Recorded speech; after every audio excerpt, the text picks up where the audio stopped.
अगर आप चाहते हैं कि माँ जानकी सीरीज चैनल की वीडियो सबसे पहले आप तक पहुँचे तो लाल बटन को दबाकर हमारे चैनल को सब्सक्राइब कर ले और साथ में बेल आइकॉन को दबाना ना भूले। Thank you. माँ जानकी सीरीज प्रेजेंट्स। माँ जानकी सीरीज प्रेजेंट्स।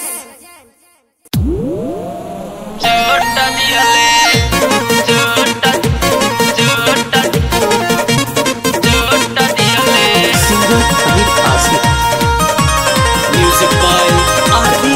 रमन।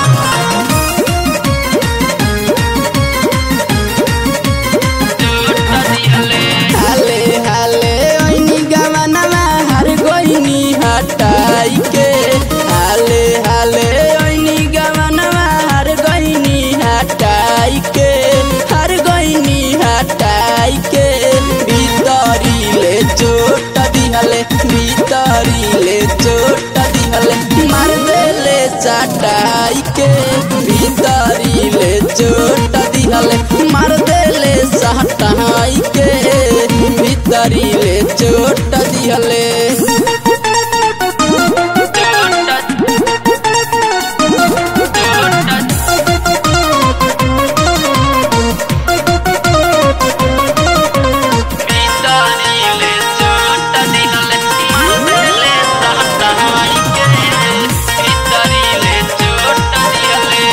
पलंगे पाजा में धके कस के दबाइले हो। एने ओने हाथ फेर के मन बहकाइले हो।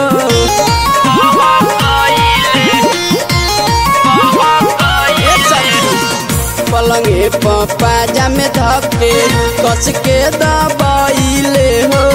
एने ओने हाथ फेर के मन बहकाइले हो। गोरे गोरे गलिया में दादा बहलाई के। गोरे गोरे गलिया में दादा बहलाई के। भीतरी ले चोट दिहले, भीतरी ले चोट दिहले, मार देले चटाई के। भीतरी ले चोट दिहले, मार देले सहटाई के। भीतरी ले चोट दिहले।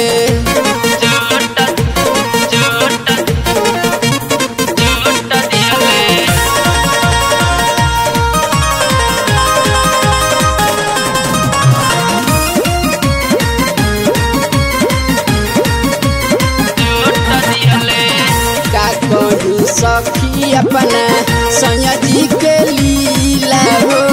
बॉडी के नट हमार रात कैले ढीला हो।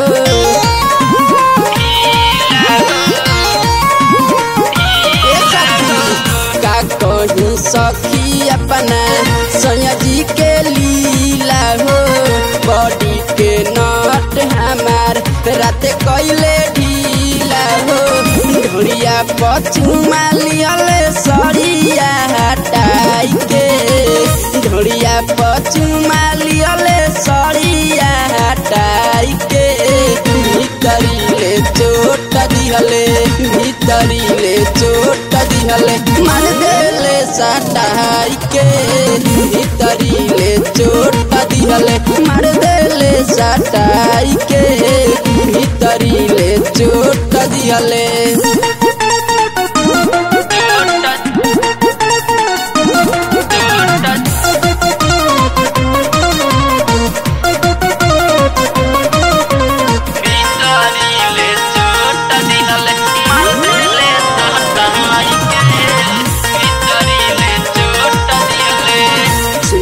बिहारी के कहल बलमुआ ना कैलस हो। पिया भाई नील आशिक बात में फुसलैलस हो।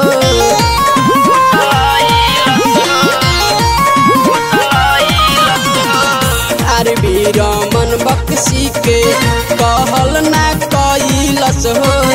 पिया भाई नील आशिक बात में फुसलैलस हो। उठावा के चूसत रहुए चूसे जैसे मलाई के। उठावा के चूसत रहुए चूसे जैसे मलाई के।